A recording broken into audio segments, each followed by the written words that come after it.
Welcome to this edition of Returning to the Garden.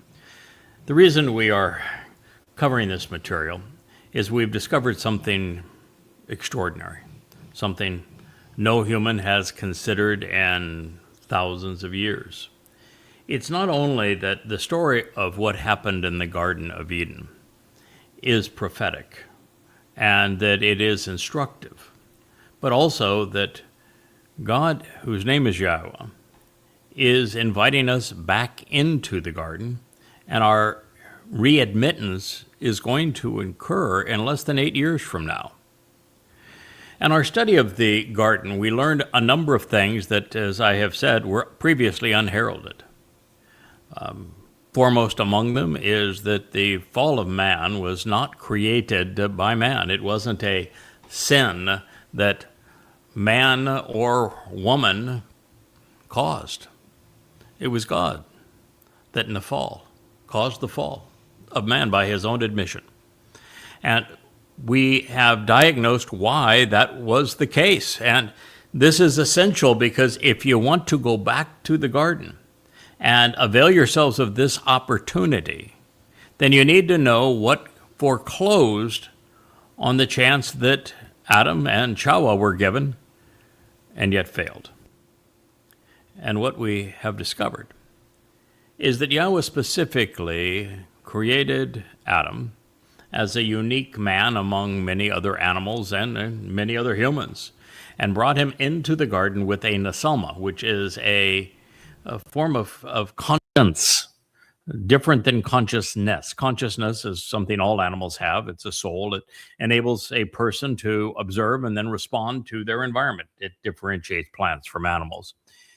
But a conscience, which is an nesalma, is the ability to reason, to make sound decisions, to differentiate between right and wrong, good and bad, productive and counterproductive. And in that environment, which was a sheltered enclosure, and even that is extraordinary, because once again, we're the first to recognize that the Gan, this sheltered enclosure of Eden, this protected and covered environment that was conducive to life, is replicated in the name of Sukkah, which is the seventh of the 7 Mowed Mikre of Yahowah, which means it is our destination. Sukkah is based upon the verb sakak, which means to shelter, to enclose, and protect. Just as Gan, as in garden, is from Ganan, which means to shelter, to enclose, and to protect. Which means that when we reach year 6,000 Yah, which is in 2033, less than 8 years from now, and begin to observe Sukkah, which is the 7th of October of that year, we will be returning to the garden. God says this adroitly pursuant to Teruah, because on Teruah, 15 days earlier, God has made it quite clear he's going to incinerate all of those who have come to harm Israel. All of the religious, all of the political, all the conspiratorial, and all anti-Semites will be gone right then, incinerated. And then God's going to restore, terraform the earth so that it returns to the conditions of Eden. And then that was a powerful sign by itself, because what that means is that the earth itself is a broader version of Gan Eden. In other words, Gan Eden, this Garden of Eden, it was a microcosm of earth. Earth is a sheltered garden, protected, covered, and conducive to life. When you understand all of the fine-tuning of our planet, right up to the molten core and magnetic shield protecting us from all manner of cosmic harm, and our atmosphere, laden as it is with water, also protecting us, then you recognize that this planet is finely tuned for life. It's sheltered, it's protected. And so when Yahowah returns the entire earth to the conditions that we're experiencing in Eden, it will be an extraordinary opportunity. And it will take place on Sukkah, the 7th of October in 2033. Now, that wasn't the end of it. What we realized that God specifically said of Adam that he had been conceived to be observant and engaged. God wanted him to abide, to contribute, to be a collaborator, to work in the garden, to make life better for himself and for the environment that he was in. Adam did not. He asked Adam to be observant. God was looking for an explorer that eventually he could take off of this planet and trust to go off and visit faraway galaxies and explore new worlds. But there's no indication that Adam was the least bit observant. He talked to Adam and expected him to listen and then to respond appropriately, but he did not. And he had hoped that the man could earn his trust so that when we do leave this planet and have this grand opportunity to explore the universe, God knows that if he provides instructions, we'll listen so that we don't do irreparable harm to ourselves and others or to his creation. Adam failed on all accounts. And in a protective enclosure, there was no chance that it was going to improve. And quite frankly, Yahweh was bored. There was no reason to continue the relationship, and he booted Adam and Chawah out of the garden. Now, the reason this is important is if you're going to be among those who's invited back to the garden, you need to know what God will be expecting of you for you to grow past it, for you to go past year 6,000 Yah to 7,000 Yah and hit the 8th octave into infinity so that you can be released from this planet and trusted to go explore. That will require you to be observant, to closely examine and carefully consider everything that has been presented to you, particularly in the testimony of Yahweh, particularly in his Torah. It will require you to be a good listener so that you know what God said and you respond appropriately. It will require you to learn from what God has offered. It will require you to engage. This idea that you can feel your way to salvation or that salvation is by way of faith is utter nonsense. No, you're going to have to know who God is, know how to relate to him, and you're going to need to engage, to be a collaborator. God values work. Adam didn't work, and if you want to be with God going forward, you're going to need to value work. This is not an entitlement society. It is a relationship where all parties contribute. Work is good, beneficial, collaborative, bonding, creates value. But also, God's not looking for perfection. In fact, the instructions he gave to Adam was simply, don't make a habit of doing the one thing I'm asking you not to do. If you did it once and learned from it, then no big deal. That it just moved on. But what God's looking for is that if we make a mistake, when we make a mistake, and we have to make mistakes, because if we don't make mistakes, we don't grow. We don't have an opportunity to prove our resolve. If we don't make mistakes, we must stumble to be worth anything to anybody, to have character, to have confidence. What God wants is that when we do stumble, when we fall, that we have what it takes to get back up. We get going again. We dust ourselves off. We learn from the experience, and we build upon what we have learned. These are the things that God's looking for. Now, all of those are really profound insights as to what happened in the garden. But there were so many more. For example, we discovered that Adam, the man, was conceived in God's image when he was given a nesama, a conscience. The woman was actually created in man's image. The next thing we learned is that the woman was conceived specifically to be helpful to the man.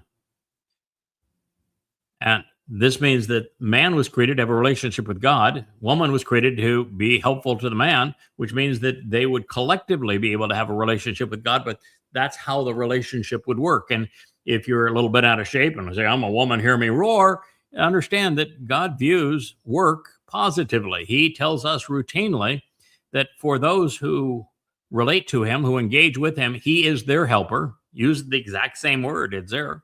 And so he is asking women to be as he is, helpful, supportive. It pays dividends, makes the relationship better. We've learned many things. In studying all of this, one of the things we have learned also is that there was no Eve. That's a mother goddess. The woman in the garden was named Chawah. And we're also about to cover the turf of how Hasatan would mislead her. And what's interesting about this is that not one person in a million understands who the serpent is and what Satan's role is. Satan was created by Yahweh. He was programmed by Yahweh. He was doing what he was programmed to do. And he has continued to do as he was programmed as he creates religions. And for the most part, he actually quoted Yahweh accurately. Occasionally he would stumble, but for the most part, he quoted Yahweh accurately. And it was the woman who took off from there and ad-libbed, which not a good idea. So this is also an important insight. And one of the things we've also covered already is that there were two trees in the garden. Everybody knows that. One was the tree of lives, plural, because the whole purpose of the tree of lives is to give you another one beyond this one. And that tree of lives represents Dowd, David, the Messiah and Son of God, because he's the one as our Savior that in his second of three lives fulfilled Pesach, Matzah, Makorim, with Pesach opening the doorway to continued life. The other tree is the EtzDayath. It is the tree of knowledge. And when we compare what God had to say about the tree of knowledge, the EtzDayath, to God's instruction through Isaiah in the 11th chapter regarding the choder, who is a stem that is sheresh, rooted, and a netzir, observant branch. You get the metaphors here? That he, in addition, be given the spirit of Yahweh, the spirit of Chokmah, intelligence, the spirit of Binah, understanding, that he's given the spirit of Etzah, which means that he's a tree, providing counsel on the entirety of the picture that God has painted for us. And that also, in addition to having the spirit of Gabora, of confidence and ability, he's being given the spirit of Dayath, which means he's the EtzDayath, which means the choder of Isaiah 11, which is the most interesting prophetic figure written about by a long shot. I mean, the choder is hugely more interesting and influential in terms of prophecy than is the Messiah. There really isn't a messianic prophecy that says there's going to be a Messiah that's going to arrive and that he's going to appear in the last days. No, the only one is the one that the Messiah himself gives. Dowd as Gabriel, the confident and courageous man of God, in 555 BCE, when he gave the exact dates that he, as the Messiah, would be cut off, but not for himself, to fulfill Chag Matzah. But the big end time prophecy that has the most bang for it is that of the choder, which is significant because the choder is the one person in all of human history that's given the seven spirits of Yahweh. And that everything said about the choder paints him as the tree of knowledge. He's not a messianic figure, as so many have wrongly assumed, but in fact, he is the tree of knowledge. So we also deduced this realization as well. So let's continue and learn what we may from the garden experience so that we're prepared for our return in less than 8 years from now. It says the spellbinding serpent, Waha Nakash. So then the sorceress snake, this venomous viper, this poisonous cold-blooded reptile.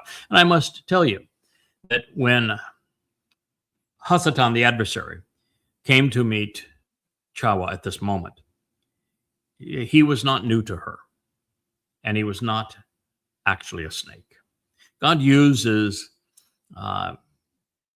symbols, metaphors, to describe people's nature. For example, the chodar is the tree of knowledge. The chodar is a man. The man is not a tree, but that man provides a tree of knowledge through these kinds of books. That's the message here. So the serpent is actually a karub. It's a level of malak. Malak are Yahweh's heavenly messengers, spiritual messengers. A malak can be a man, but is most commonly they're part of Yahweh's heavenly ensemble of messengers, of implements that he uses. And the highest level of the malak is a karub. That's why the karub are placed in the most set apart place within the temple, and also on the Ark of the Covenant itself. He was one of those. And his role was to guard the Gan Eden. And he wasn't guarding it to keep them in, but to keep trouble out. You see, humans existed all outside of the garden at this point. They had for probably, maybe even up to 200,000 years in terms of Homo sapiens and Neanderthals. And so that's what they were there for. So he came off the wall. And we learn a lot actually about his identity and nature by reading Ezekiel. Ezekiel is not a prophetic book, but it is a book that is inspired by Satan and presents Satan's perspective on all things, including his hatred of Jews. That's why it has 25 ways to kill a Jew. His rape of Jewish women. There's 2 rape scenes in it. It's vicious. The presentation of the Lord in Ezekiel is astrological, is Babylonian. And his ultimate agenda through the Coppercon, this measure man who is Donald Trump, is to build this grand edifice that paves over all of Jerusalem in his temple with naming rights. And yes, you heard that correct. The Satan's incarnate during the last days is Donald Trump. And he's presented as the Coppercon in the latter part of Ezekiel. And when we read all of this, we find that, in fact, Satan inspired it such that he tells us his perspective of what happened in the garden, and he is none too pleased. He thinks that he was treated wrongly. He was doing what he was supposed to do. He was beautiful, and he got a raw deal, is how he presents himself in Ezekiel. So that's who the character is. The spellbinding serpent, as we read Nakash, was at the time cunning and clever. It was written in the Call Perfect, which I'm quite pleased with, because that means that the cunning and clever nature of Hasatan at this point was cunning and clever, shrewd, subtle, while appearing sensible, crafty, obscuring, elusive, ambiguous with his counsel, highly skilled at being mischievous, abusive and treacherous as well, elusive in counsel and ambiguous when obscuring the truth. And it says more so are from Mem, any other life form relative to the open way that Yahweh as God had deployed. Ashah had conceived and created, had enabled and engaged. The fact that both of those verbs are written in the perfect means that there was a period of time where Satan was that more shrewd than anyone else. That is not the case now. If you look at Christianity, it was clever, but so many logical fallacies in it. So much of it is just so easily disproven that when Satan inspired Paul, demon-possessed Paul, he was slipping. And by the time he got to Muhammad, it was just an abortion. Islam is the worst religion ever conceived. Allah spends all of his time in hell. It's obvious, and by the time you get to Islam, that Allah is Satan, and that Muhammad was the worst of men. So he has certainly slipped. The Quran's the worst book ever written. But at this moment, he was certainly shrewder than any other creature. Now, it's also important to recognize that as God, he had deployed. This means that Hasatan, the serpent, was working for Yahweh. Yahweh created him.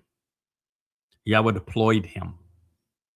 They are not, Hasatan's not God's adversary. He is an adversary of humankind, but God was insistent that choice be legitimate, that you have a realistic, what appears realistic, choice to not be associated with him. Hasatan fills that role, and in this case, he was the one who was dispatched to accomplish what follows. So as we read this, Nakash, spellbinding serpent representing Hasatan, the adversary, was clearly symbolic. Dowd serves as the Passover lamb. He was never a lamb, but the lamb is symbolic. My role in the last days is as a bull. I'm clearly not or hooved and don't have horns that I know of anyway. And so it's symbolic. It speaks of the character, the nature of a bull when characterizing a particular man. Eliah, who will return as one of the final two witnesses, is presented as a goat. And clever and bold and all of those kinds of things as well. A goat with gab, if you will. So God uses metaphors. He called the Israelites on the Exodus children. They were not, but the term just depicts the kind of role that Yahweh was trying to establish with them as father and sons. So you need to know the serpent is merely symbolic. Hasatan is an amoral and sometimes immoral spiritual being. His outward appearance on this occasion would have been brilliant, radiant, luminous. He's comprised of energy and light. And he would have been known to Adam and to Chawah because, well, he was a cherub, something that we learn in the book of Ezekiel, where Satan had been one of those positioned on the wall guarding Eden. So I'm pleased to see here, as I've mentioned to you, that Yahweh limited the period of time in which Hasatan would be and remain particularly clever, using the perfect conjugation, because at this point, in the books that I have written to expose him in Christianity, for example, and also in Islam, there are 5 volumes of the Goddamn Religion series, 5 of the Twistianity series. I found it exceedingly easy to outthink Satan and to expose and condemn the religions. So he is not the smartest life form around now. He can be outmaneuvered and we can outthink him. And that's important. That was really one of the challenges that God wanted us to overcome. If, he creates a being that can mislead and we are easily misled, then that's not good in terms of God being able to trust us. Again, we have to have challenges. We have to meet those challenges. We have to overcome them. Hasatan provides that. And now I think it's exceedingly easy to outthink him. But to do that, of course, you have to think. And that is something that the religious don't do. Jesus Christ is modeled after Hasatan. So is Allah. So is Hashem. These are gods men have made. And the advocates for those religions were all demon possessed, mostly by their own admission. Paul admitted that he was satanically possessed, and so did Muhammad. So you just need to know that's his status at this point. And that I should also tell you that Satan has a type.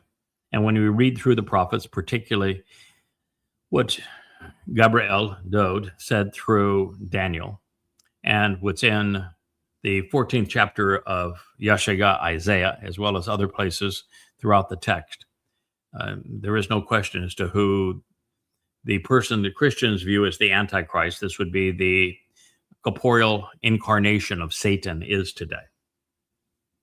He's Donald Trump.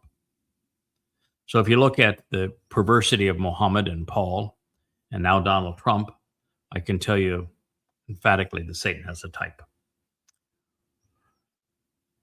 Also telling and typically missed is it is evident that Yahweh deployed Satan at this time. He used him. The meaning of Ashah, engaged and acted, is clear in this regard. Therefore, Satan was programmed to do exactly as he has done, which has been to sometimes misquote and sometimes to accurately quote God's instructions to elicit an adversarial response. Yahweh did far more than allow this to occur because the verb indicates that he facilitated the response. And he may have even scripted it. And I think that as we get later to it, Satan's statements are actually prophetic. So it's clear that Yahweh scripted it. So this is how God has specifically caused the fall of man. Therefore, once again, we find affirmation that God had grown weary with the relationship between himself and Adam in Eden. And this means that after he gave up on Adam, given the choice to be with Chawah, man chose to be with his counterpart rather than with God. Therefore, the disappointment was mutual. Now, God would never have said it isn't good for man to be alone if he wasn't planning on leaving Adam.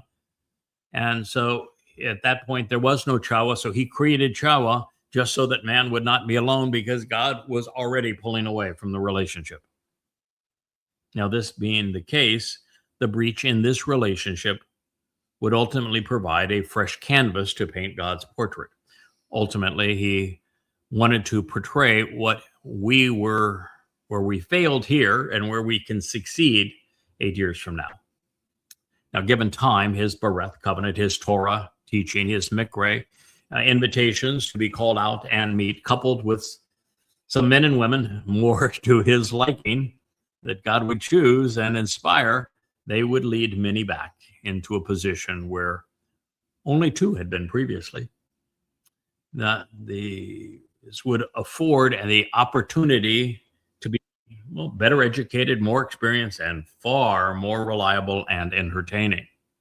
Now, even with more evidence before us, we can now be assured, especially at this point, that Yahweh wanted man to grow up.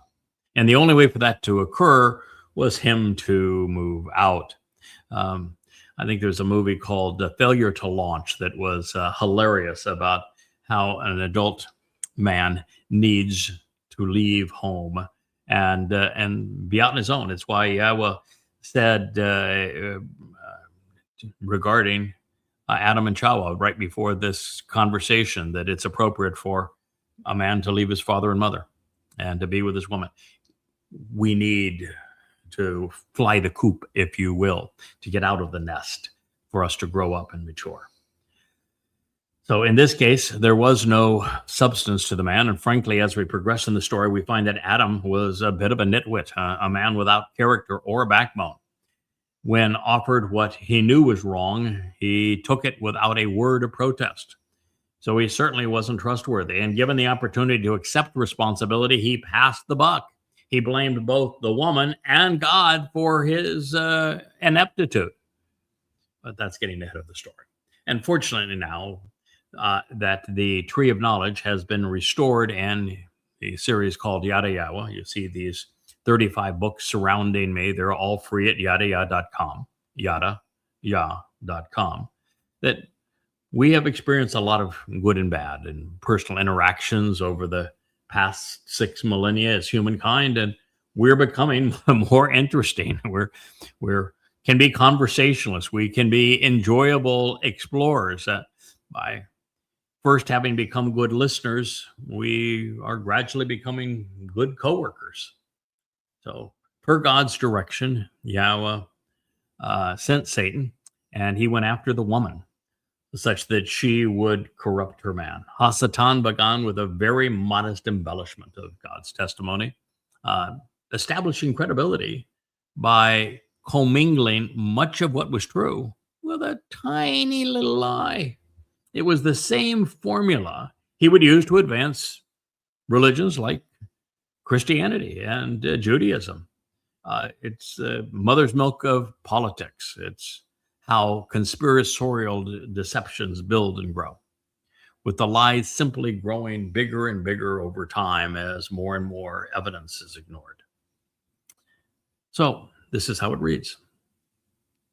Then he said to the woman, so what if it were true that God said you should not make a habit of eating from any tree of Hagan, of the sheltered garden? Baresyth, Genesis 3:1. Now, while it may sound a bit audacious to suggest that it doesn't matter what God actually said, isn't that what's required for there to be a Talmud, a New Testament, and a Quran? They all go off on their own tangents, irrespective of God's guidance, don't they?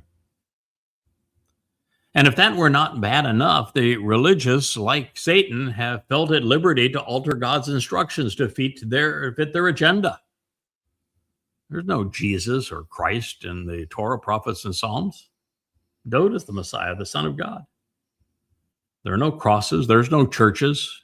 There's no Christians. There's no Christmas. There's no Easter. There's no Sunday worship. There's no prayer. None of this stuff exists. It's all added. So what if God said such and such? What does it matter? Who cares? Let's build our own religion. We'll make our own God. In fact, we can just turn a man into a God. Well, that'll be clever, right? Oh, then for fun, we'll have men kill God. Oh boy, won't that be great? Oh, then we'll have God be twinkle toes and come back to life. Yeah. That'll be a great religion. It's disgusting, actually. Men have felt at liberty to alter God's instructions, his teaching, to fit their agendas. So apart from this tactic, there really would be no religious texts. Now, it's worth noting here that in writing the first 14 books of the Christian New Testament, Paul never once quoted anything from the Torah and prophets accurately. Every single citation in all 14 of Paul's letters is screwed up. He butchers them all. And in the Quran, of course, nothing even approaches reality, as Talmud stories were twisted almost beyond comprehension. Now, in this particular case, God had provided the appropriate guidance. He said, if you recall, Yahweh Almighty, he provided direction concerning the man, saying, from every tree of the garden, you can continually and actually eat. There were no restrictions. You can eat from any tree you want to. You can eat as long as you want to from any tree of the garden. He would then follow that up and say, well, there is a consequence from one tree, that tree of knowledge. It is something that if you continually consume from it prematurely, well, then you're going to die. So that's quite different than, something different actually than what Hasatan said. So there's only one tree that God said that Adam should not habitually consume due to the consequence. It was premature for man to know such things, especially the kind of things that I have now refuted in the 3 volumes of Babel, the 5 of Twistianity, and the 5 of goddamn religion. Nevertheless, Satan did what he inspired Paul and Muhammad to do when creating the New Testament and Quran. He offered a modification of God's testimony such that it sounded plausible to the unthinking. You see, if you're going to fool people, you don't ever come out with a wholesale lie. It doesn't seem plausible. You can't pass a counterfeit bill if it's written, printed in pink and has an Easter bunny on it. You've got to make it look like the real thing. Just a few strokes that are not quite right. And yet, it's a fraud. Now, keep in mind, there were no restrictions placed on Adam. He could eat whatever he saw fit. There were no constraints, just beneficial results and, one negative consequence. And all of the options before him. And this was not an, if you make one mistake, I'm going to kill you scenario. No. Akal eating was spoken in the imperfect which denotes ongoing and habitual behavior. This was parental device, not a Lord's command. Well, nevertheless, Chawah, which means to speak one's mind, she took the bait. Yeah, Chawah does not mean life giver. Chaya would be life giver, but Chawah means to tell us what you really think. The woman said, she is now being Chawah, the woman said to this tempting and toxic creature, Hanakash, from the fruit of the tree of the garden we can eat, but from the tree of Ha-Etz, the tree which for the benefit of the relationships in the center of Ha-Gan, the sheltered garden, God said you should not actually make a habit of eating from him. In addition, you should not make contact with it. You should not strike it, lest you will die. No, that's not what God said, actually. The woman went way off on a tangent here. And actually, the tree that was depicted in the center of the garden, that was the tree of lives. God didn't actually say exactly where the location was. It's inferred that it would be near the tree of lives, but the tree of knowledge wasn't co-located. And she didn't mention the name of the tree, which was the tree of knowledge. That's interesting by itself. And God did say you can eat from any tree of the garden. And there was not a but in it. And he did say that if you make a habit of actually eating from the tree of knowledge, that there will come a day when you will die. He said nothing about you should not make contact with it or that you should not strike him.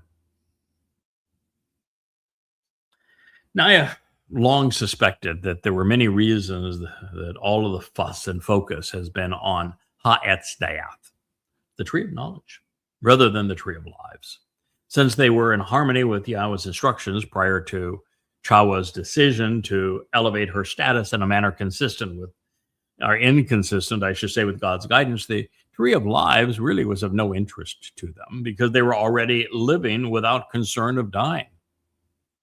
It wouldn't be until they were estranged from the garden that we would need access to the knowledge of right and wrong to locate the tree of lives and know how to capitalize upon its fruit to resolve the consequence of our impending deaths. Therefore, what has become essential was then only a tempting curiosity. In their present state, they would gain nothing but aggravation to be acquainted with all of the ways to irritate God and disassociate from him, the knowledge of that which is malignant and wrong and malicious and bad.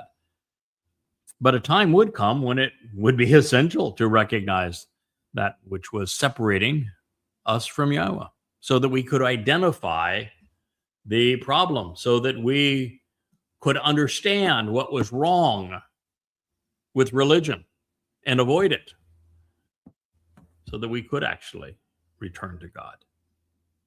Now, also worth emphasizing, there was a direct and irrefutable correlation between Dowd and the Tree of Lives as a result of Dowd opening the door to life on Passover.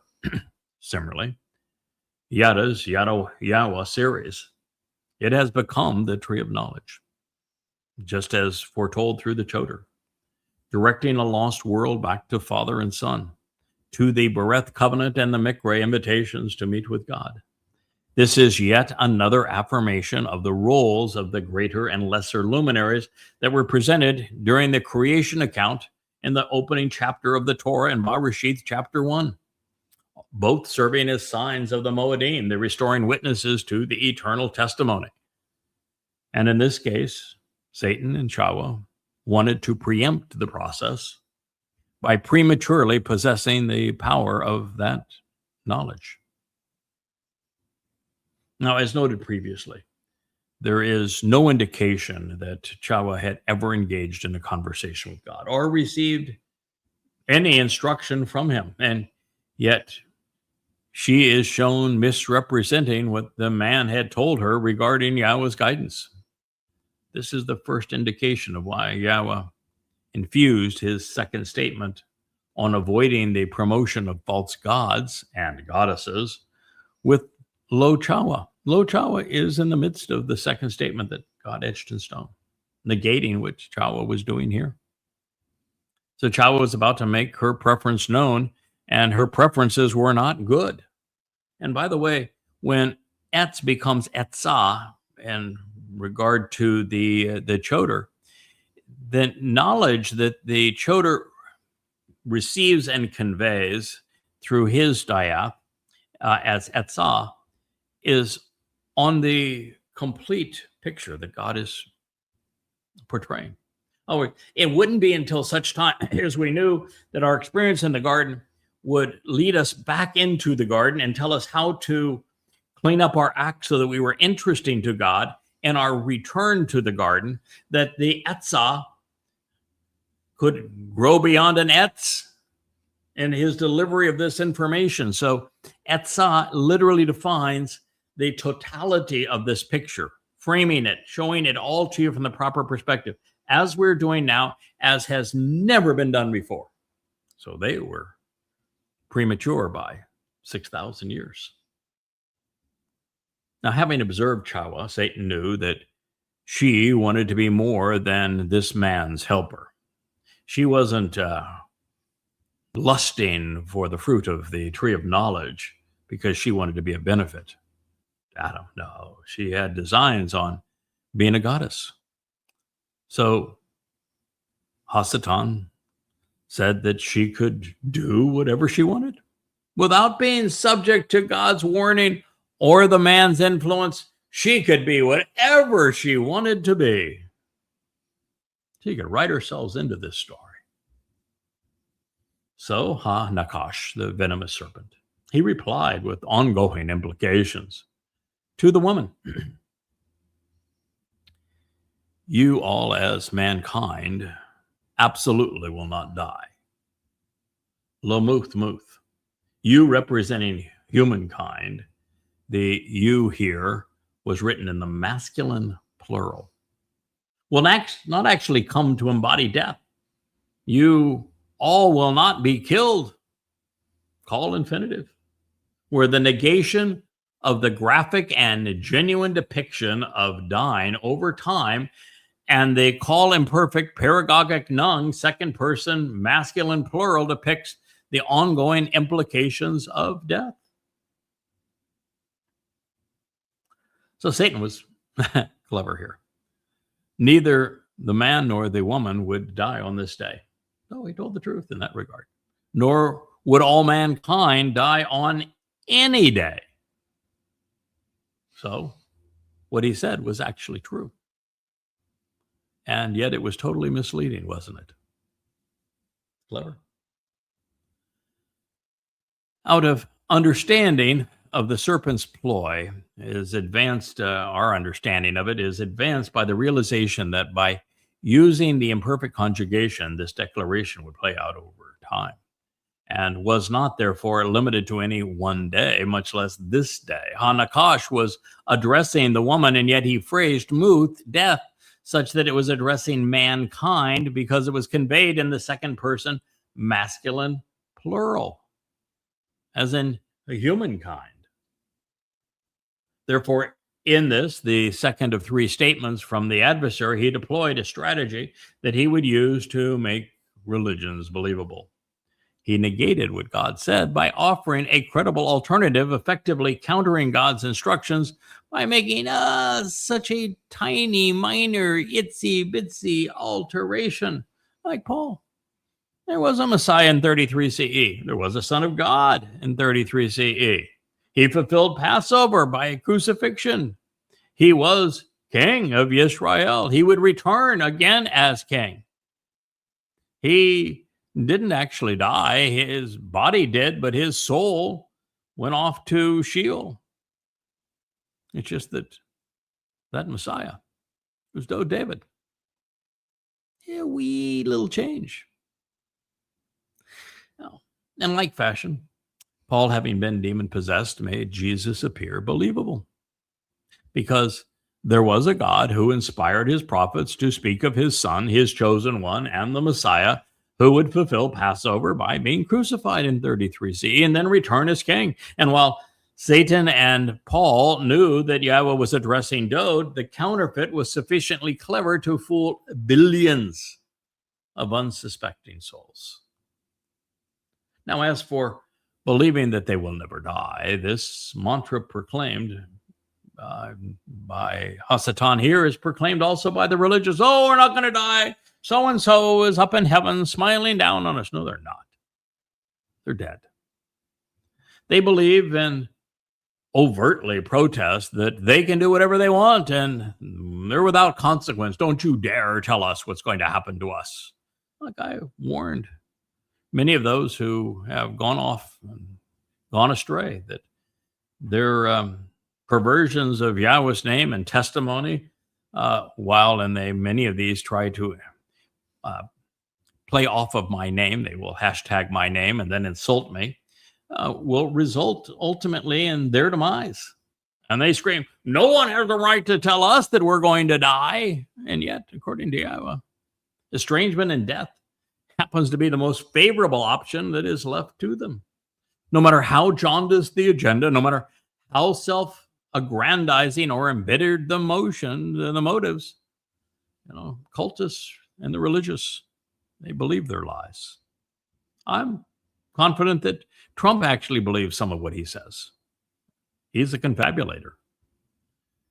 Now, knowing that she craved more, to write herself into the story, to be a star, to be a goddess, this is how Satan pushed Chawah's buttons. He would do the same for others.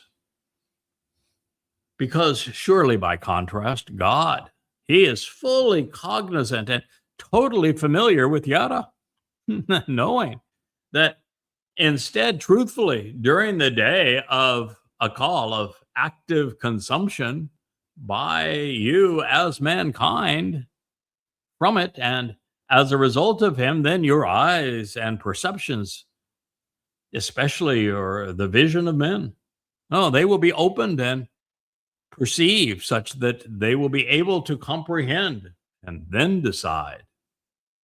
Then you will actually be at that time suitably similar and comparable to God, knowing and observing Yada, and therefore familiar with and comprehending good, that which is beneficial, productive, pleasing, and correct, and bad, that which is wrong, disappointing, and detrimental, hurtful, malicious, distressing, even troubling.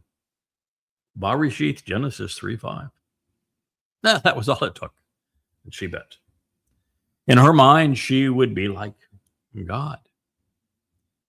And even more, she could state her case by devouring Yada and claim that, that tree would give her the same abilities to know. Think it's any wonder that this series is called YadaYahowah?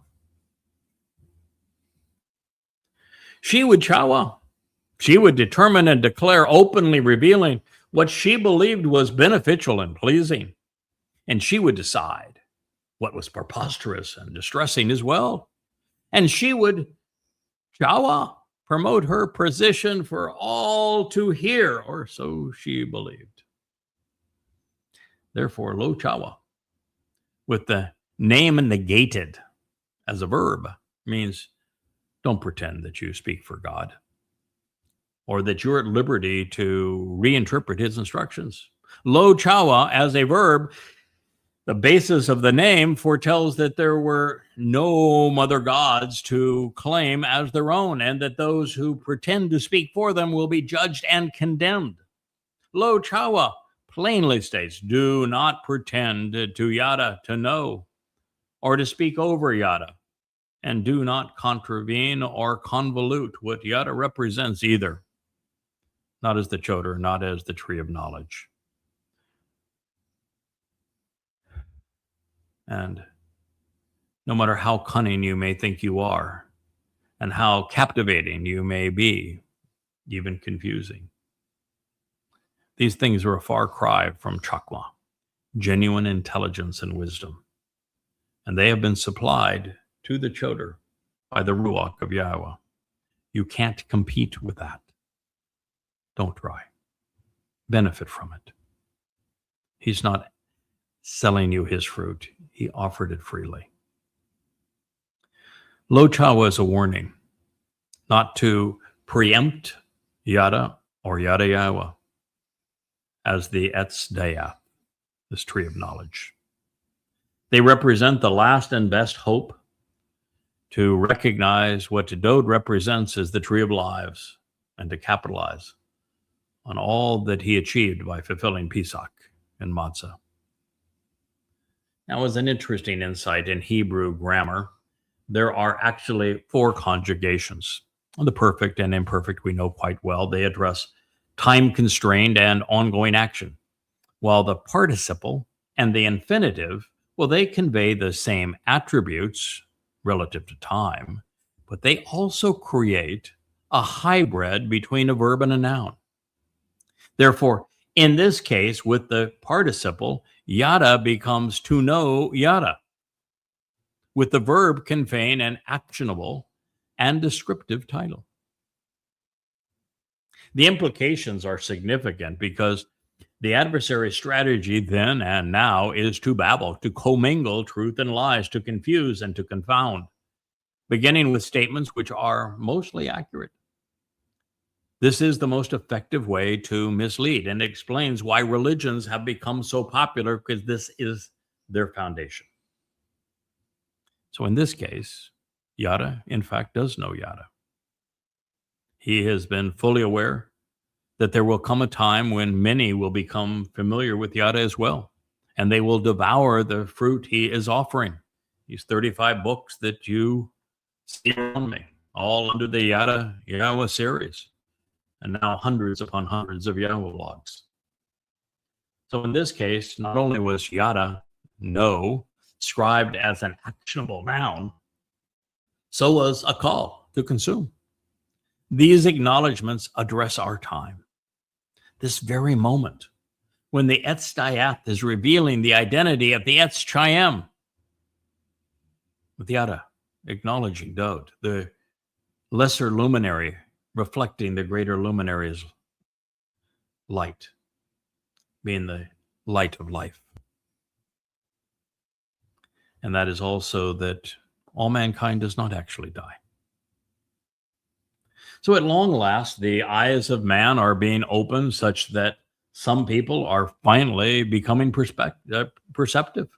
For the first time in 6,000 years, many of us comprehend what we need to know to properly respond to Yahweh. We're aware of what God is offering, as well as expecting in return.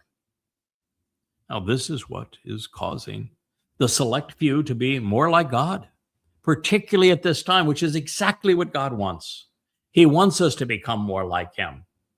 Good listeners, engaged, responsive, collaborators, contributors, thoughtful, learning, teaching, reliable. Even God made mistakes and learned from them. He regretted having conceived man. He certainly regretted speaking directly to the children of Israel during the Exodus, showing them the promised land when they rebelled against him. The whole Exodus experience, God is furious with his people. Yeah, so God made mistakes too. But I tell you what, just as we have the opportunity to learn from them, so does he, and he does.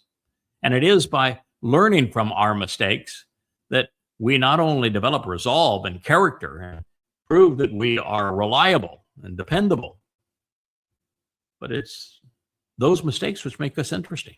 If everything in God's story just played out all, lollipops and tulips, God, what would the purpose be? If every person was perfect, God would be bored out of his mind. The last thing he wants is a lot of mini-me's.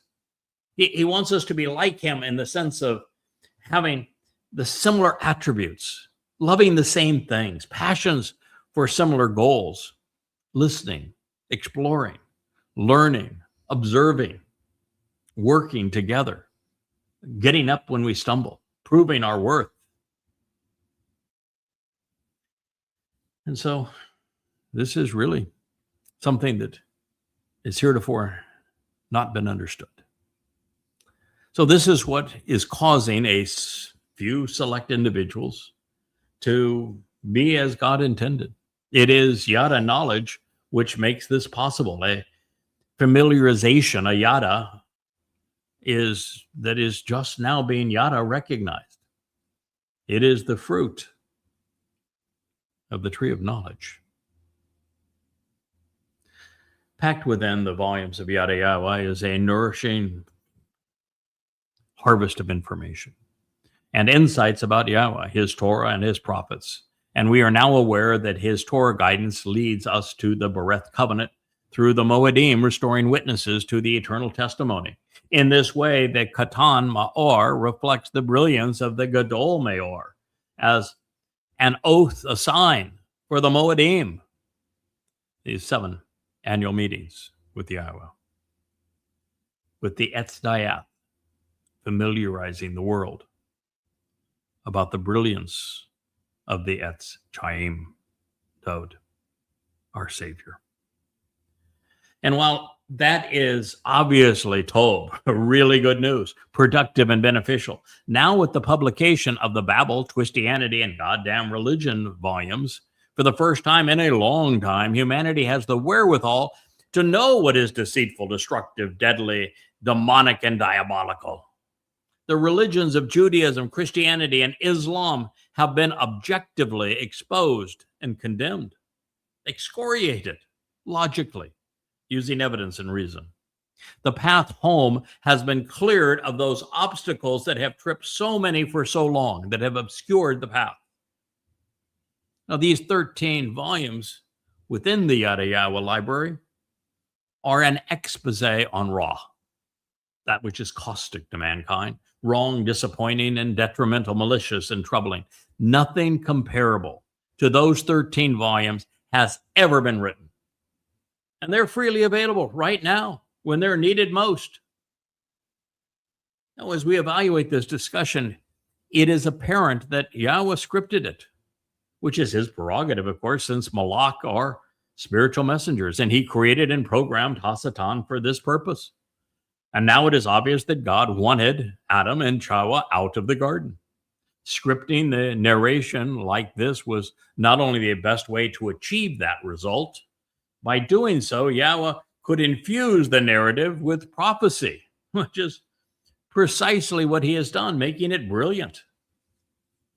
And right at the perfect time for us to capitalize upon it. Now, to achieve this telescoping of time, if you will, from 6,000 years ago to today, Yada was spoken in the participle, such that Yada would appear at a point in time in the distant future, while a call, consume, was stated in the infinitive because the fruit he would be providing would be nourishing to those who devour it for a very long time, prior to, during, and even after mankind's return to the garden. The presentation departs from a simple historic discussion between the serpent and Chawah with EtzChaym. You, because it was written, certainly spoken, now written, in the masculine plural, rather than the feminine singular. Hebrew has a feminine singular. It could have been written and spoken in the feminine singular. It was not. It was written, spoken in the masculine plural. It is therefore depicting a much larger audience, including all of those who will be consuming the fruit of the tree of knowledge in the future. Men who can then be seen as from it, as a result of him, reminding us that the tree is symbolic of a person, the Choder. Likewise, the eyes being opened via a pakach are also depicted in the masculine plural.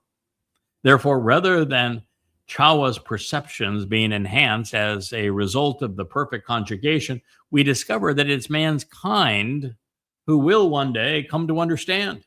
And since Pakak was shaded by the Nifl stem, those who come to comprehend through their own initiative will be able to determine their fate by processing the information and the insights that they have gleaned from this tree of knowledge. The Nifl has them carrying out and receiving the intent of the verb. Do you ever think grammar could be this fun? Now, the clever use of Hebrew grammar throughout reveals that a time will come when you, again conveying mankind in the masculine plural, Haya, will actually be Ka, suitably similar to God. For these select individuals who earn Yahweh's favor and trust. This is the purpose of the EtzChaym and EtzDayath, because as a result of the Moedim, which they fulfill, first Dowd, Pesach, Matz, and Bakurim, we will become immortal, perfected, enriched, empowered children of God. The Mowed of Shabuah, fulfilled by the tree of knowledge, brings the covenant family home, while Teruah is restorative, purging the final remnant of guilt, so they can celebrate Dowd's arrival with Yahweh on Kippurim, and then enter Gan Eden on Sukkah. And through it all, it is what Yada knows that actually makes it possible for mankind to benefit from the fulfillment of the Moedim. Now, reaffirming this conclusion, the second iteration of Yada, to know, was also scribed in the participle form, making Yada an actionable noun at this time. Also interesting, Yada conveyed in the construct form is bound to all things tob, good, because that's what follows it: beneficial, pleasing, correct, and productive. And while that is a marvelous assessment, we are also aware that Yada will serve as the means to repudiate all that is raw, wrong, disappointing, detrimental, and malicious. And may I remind you, no one has ever written 5 volumes that prove emphatically, undeniably, irrefutably that Christianity is a fraud by comparing what Paul and the authors of the Christian New Testament wrote compared to what God said. No one has ever done that before, and I destroy the myth of Christianity and that of Jesus Christ. No one has ever done that before. No one has ever tackled Islam as I did, to organize the Quran chronologically out of the current jumbled mess and to put it into the context of Muhammad's life by using the historical hadith, that of Ishaq and Tabari, so that the Quran could be understood for the first time because it was set into the context of Muhammad's life, with 5 translations of the Quran covering the entire Quran from beginning to end. 5 volumes, 4,250 pages of irrefutable proof that Allah was not a God, Muhammad was not a prophet, and that Islam is not trustworthy. No one had ever done that before. No one has ever proven that the book of Ezekiel was inspired by Hasatan, which is why the scenes in heaven are of Babylonian gods, which is why Ezekiel was so tormented, which is why the book presents 25 ways to hideously murder Jews, which is why there are 2 ruthless rape scenes in Ezekiel attacking Jewish women. It's why there's the Copper Khan and this grandiose plan to tear down everything that is in Jerusalem and build this monstrosity with Trumpian naming rights. It's why the 7 Moedim are all changed to serve Hasatan. No one dared say, much less prove, that Ezekiel was a fraud. But that even though it is a fraud, that it was inspired by Satan, we can learn an enormous amount from it, because Satan has never been as fully exposed as he is in the book of Ezekiel. And then, of course, you can clarify many of the things that were nonsensical in the story. For example, there is no war of Armageddon. There is no Gog from Magog. There's no Magog war. There's no Valley of the Dry Bones. It's all a lie. And now prophecy makes sense. It's one cohesive story.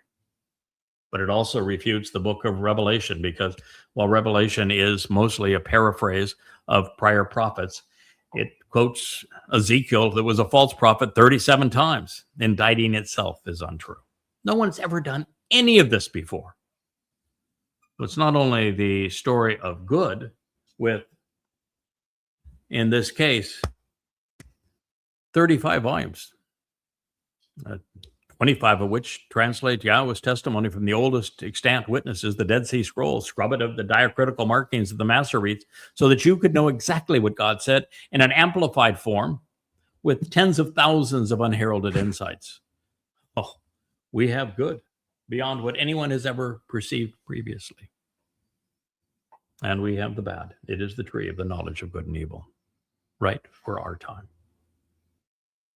So by conveying this message this way, accurately, prophetically, with precision, Yahweh has given us a glimpse into his intellectual prowess. He actually told Chawah the truth, knowing that she wouldn't understand it and that she would respond inappropriately. And by doing so, God helps us understand what the future holds in store for us, how we're going to get from here to there, what is going to carry us through. And all it would take to figure this out was the allocation of the very Ruach spirit of Yahweh, in addition to the Ruach providing Chokmah, intelligence, Binah, understanding, Etzah, complete comprehension and counsel, as that tree, of Gabor, of character and conviction, and of Yara, respect and admiration, of course, in addition to Dayath, the very tree of knowledge. But even then, it would take this man 24 years of diligent study before he would pass this test and perceive the clues that we're discussing right now. Beyond speaking to us and laying out the future in the past, writing future history, if you will, Yahweh also had Satan press Chawah's buttons, playing into her delusions of grandeur. God presented all of this for us on this occasion, knowing that when prompted, we'd find it and we'd learn from it. And so we have, and so are you. And for our comprehension to progress at this accelerated pace, it was time to support Yada with better, more mature, devoted, and rational individuals as we move from editing a library of books to coalescing comprehension and communication in real time with this, the Yahweh blog. The message is now being delivered in the manner most suitable for this moment, in the immediate proximity of the fulfillment of the final Mowed Mikra, Shabuah, Teruah, Kippurim, and Sukkah.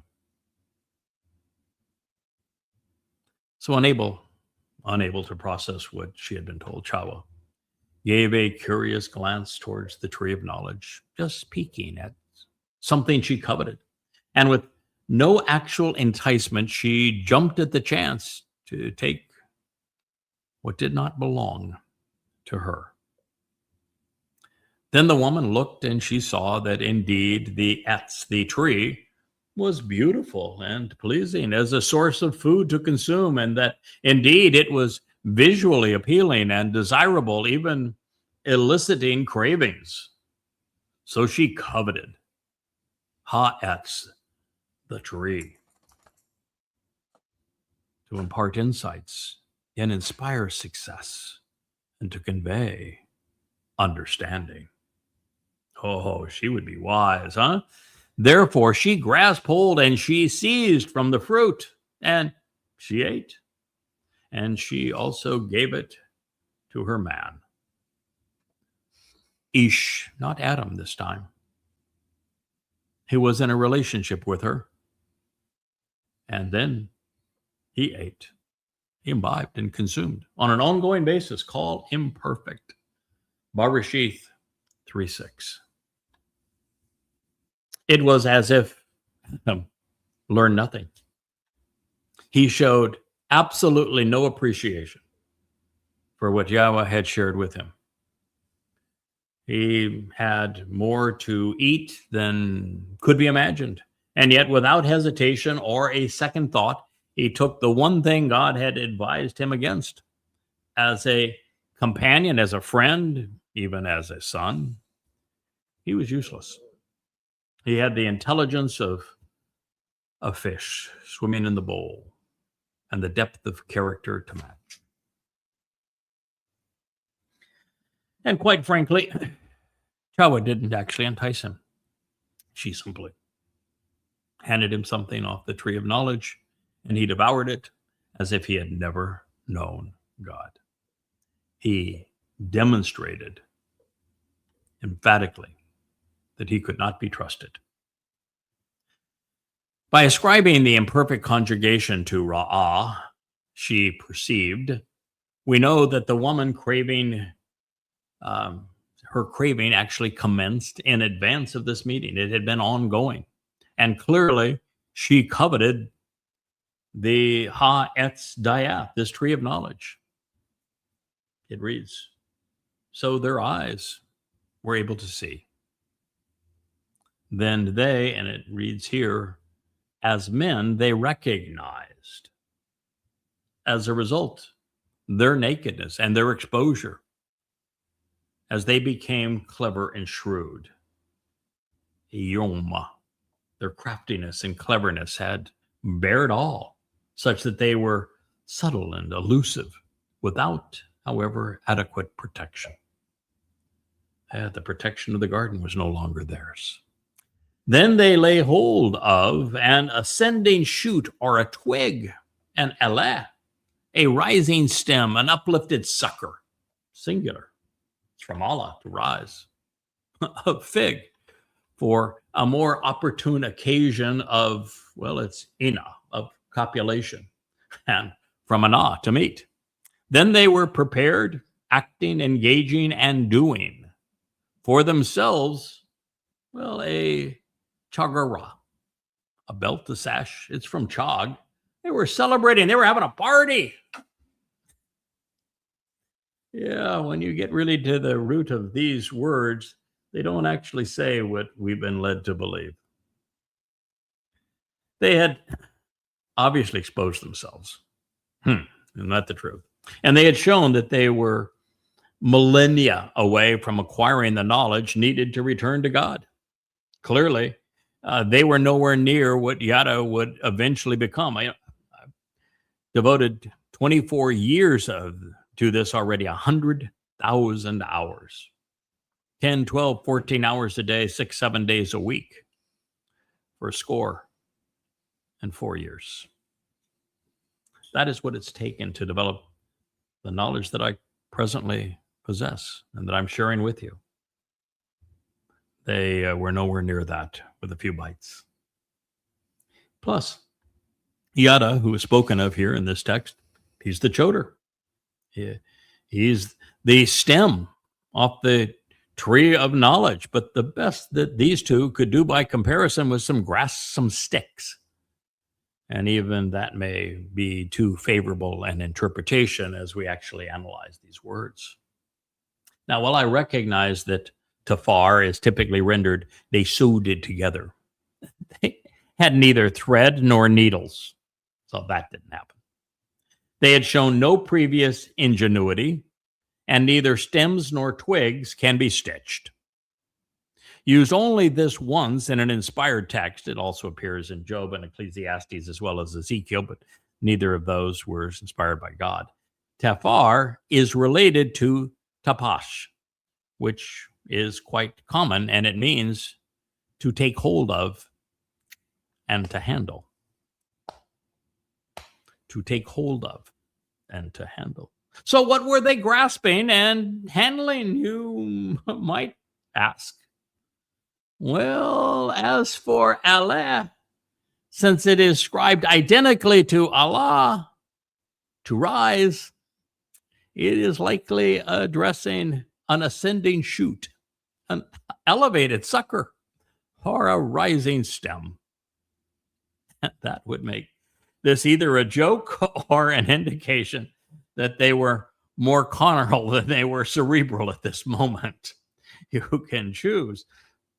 And the possibility certainly exists because ta'ina also conveys sexual drive and copulation, giving new meaning to the sucker that was rising at this time.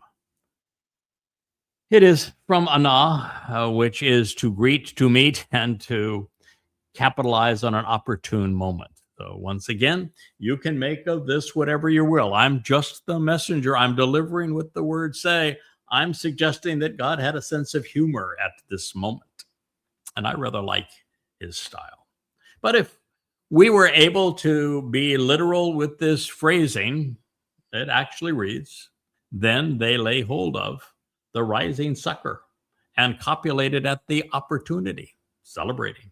Moreover, there is no indication that the conclusion helps because Chagorath as a small belt / or girdle is from Chog, which means they were having a party. So there you are. Now, I'm going to read this next statement, and we're going to conclude this program at this point. We're an hour and 15 minutes into our showtime, a little longer than would be perfect at this point.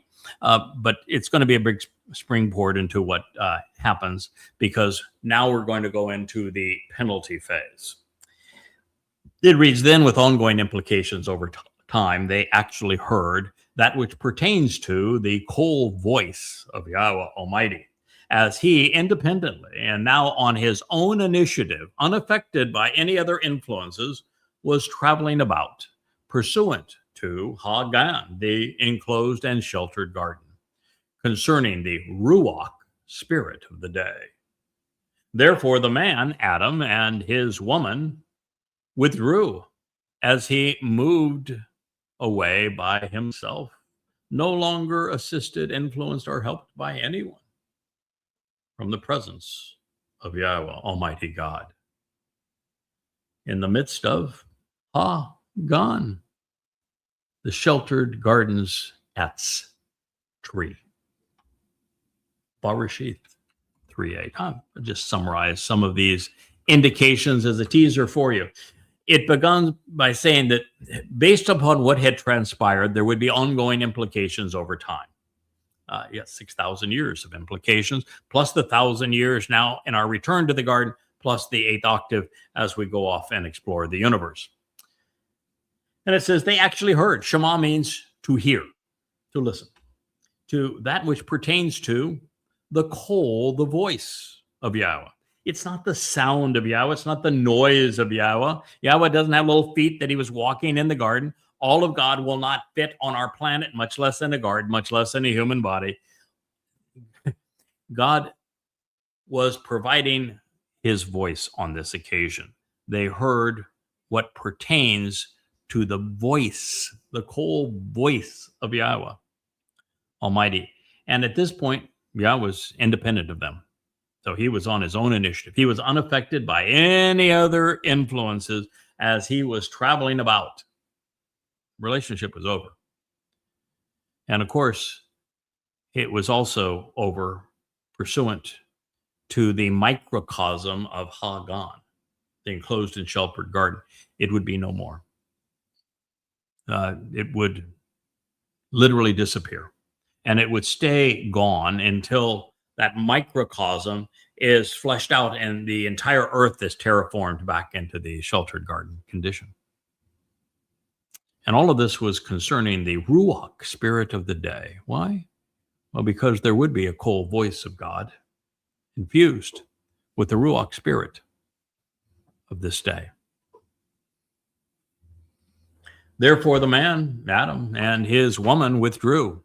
And it was he, the man, who moved away, doing this by himself. He even stepped away from Chawah. He moved away by himself. He was no longer assisted, no longer influenced, no longer helped by anyone, which means that Chawah wasn't fulfilling her design parameters, which were to help him. He retreated by himself. It's the Hitpael, imperfect, third person, masculine, singular, from the presence of Yahweh, Almighty God. In the midst of Hagan, the sheltered gardens, Etz tree. He was sitting in the damn tree. He was just chomping away. This idea that he had a bite of an apple is nonsense. He was in the midst of the tree trying to gobble down whatever he could before, well, the consequence bit him.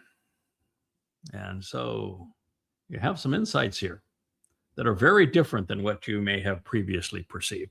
And, well, that's a lot to unpack. I can't wait to share with you what God has to say about each of these individuals and what they would endure, because it is prophetic of precisely what God wants you to know right now today. Although I'm going to tell you right then tomorrow. Thank you for listening.